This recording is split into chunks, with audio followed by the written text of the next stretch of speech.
Okay, 5 albums. 5 that you couldn't live without if you were stranded on a desert island. Really? Show me a person's favorite records, and I'll tell you everything you need to know about them.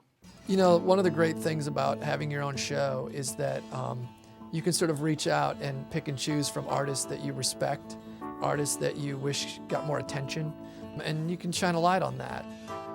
We spend a lot of time trying to find the right artists, the right songs. It's not always the biggest artist, it's not always the most critically acclaimed artist.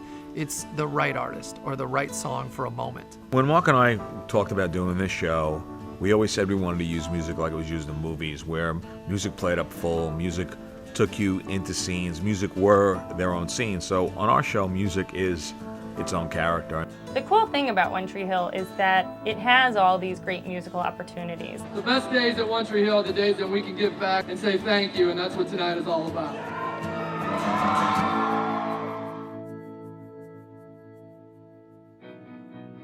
Some would say that the music on One Tree Hill is another character. We use 7 to 10 songs an episode, sometimes more. So there's a lot of music. I think that's why, we did a project like Guest Composers, because bands are what we love to use. So why not take our favorite bands and have them compose music, especially for One Tree Hill? I had an idea one night when we were placing music in the scenes that maybe we should try using some of these artists, pop artists, rock artists, to score episodes. And I think a lot of these are kind of, a dream for Mark to get to work with these artists composing special music for his show. So that's been really cool. Really great to work with these people because they bring different types of music to the show. So the show has a different sound when these people score our episodes.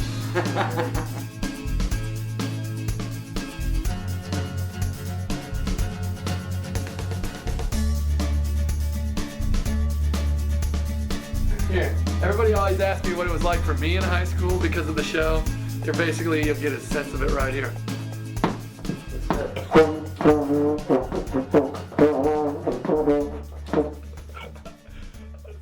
Yeah, this is the fun stuff. This is just play. We're in Nashville, working on the score for episode 3 of One Tree Hill, courtesy of Matthew Ryan. And I have some notes. We talked to Matthew Ryan about doing an episode, and episode 603 seemed like the right type of episode for him. Quentin had just been killed, and it was obviously a very sad episode, and Matthew Ryan loves being a sad singer-songwriter.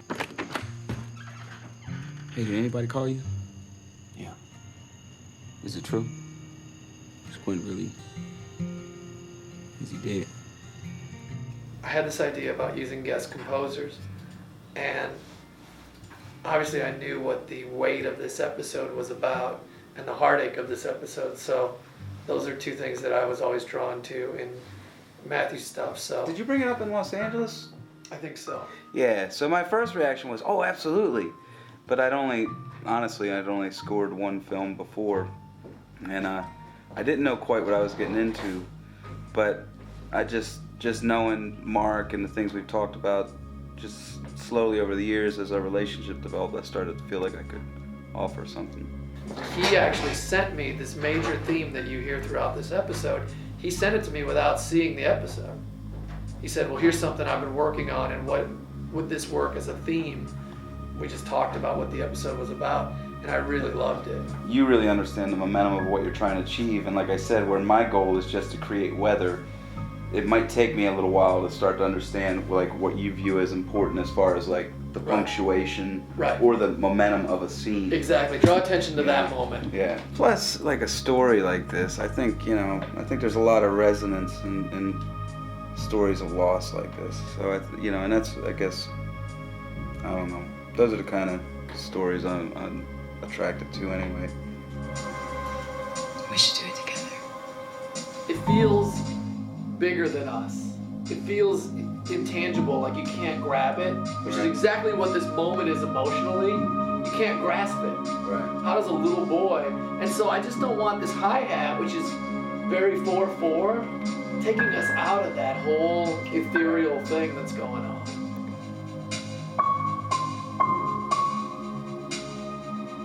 I like how unsure those notes are. When you went back and did it tentative, I love that. that uncertainty in the scene. His body stopped working, and he's gone now. He's gone to heaven, okay? We're not gonna be able to see Now it's him. just the dialogue. What about Raymond? Isn't he gonna play anymore? Jamie, he died, honey. He can't play anymore. But what about Escape? About his cape. And then that'll come out under dialogue.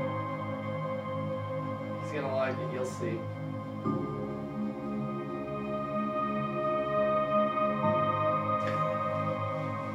It's nice. It's really nice. The toughest thing for me was, actually it was a little liberating, was just to speak emotionally without language and let his language and his story kind of be the momentum. So it was kind of fun. He's an artist we've used since season 1, and Mark and he have built a relationship over the years. So doing the first episode together was actually really great because they already had a really good relationship. It was great. I'd do it again. I love your music. Thank you. Your album's one of my favorites. Oh, thanks. I even have a slot reserved in my CD case for your next record. There is gonna be a next record, right? I hope so. In the script of 607, Haley runs into a street busker, a street performer, and performs with her.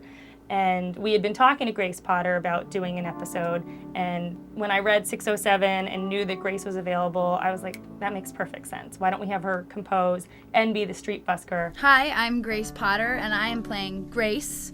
I'm going to be a street musician, making a guest appearance on One Tree Hill. I'm also going to be composing this score for this particular episode. We used Grace Potter to score an episode, and the interesting thing about Grace was when I heard the song Apologies, I knew I was going to use it in the 100th episode. And we all liked her so immensely that I asked her if she would score an episode. Hey, I'm Sophia. Nice to meet you. It's so How nice you to doing? meet you. Your album changed my life. Oh, thank I'm you. freaking out. Oh, you're so sweet. Thank you so much. This is rad. Well, I'm really excited to be here. It's really cool to just see where you guys make it happen, you know? You know, she's so easy to work with. She's a really great girl and has an immense amount of talent.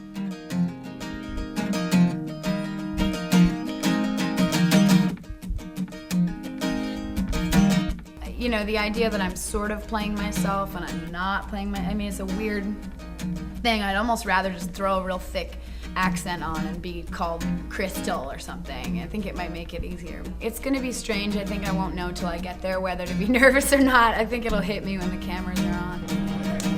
And we're rolling. I need something that I want. I need everything I see.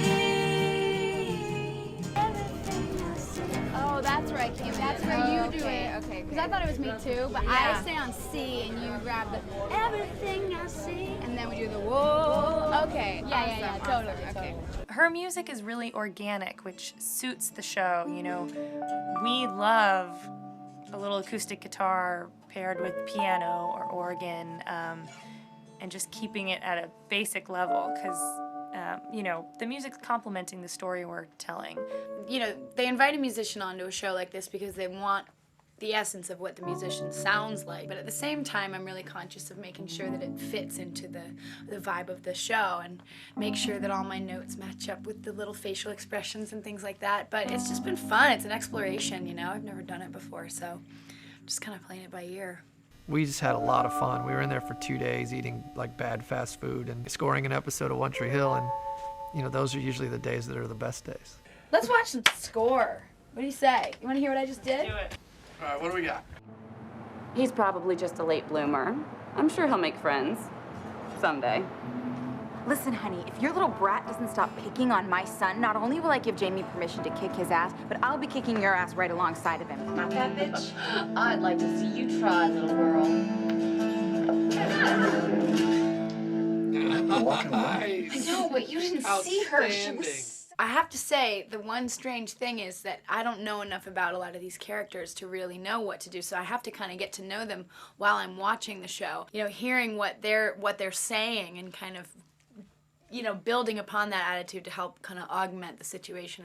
Actually, I don't like The Cure. How can you not like The Cure?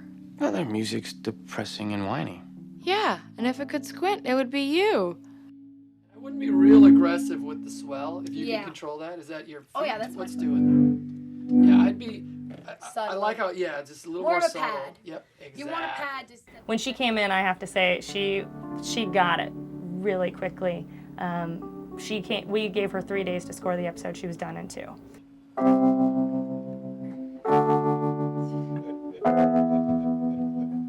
You better watch it, buddy.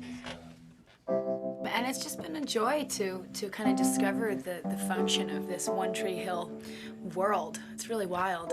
Ladies and gentlemen, let's thank Grace Potter.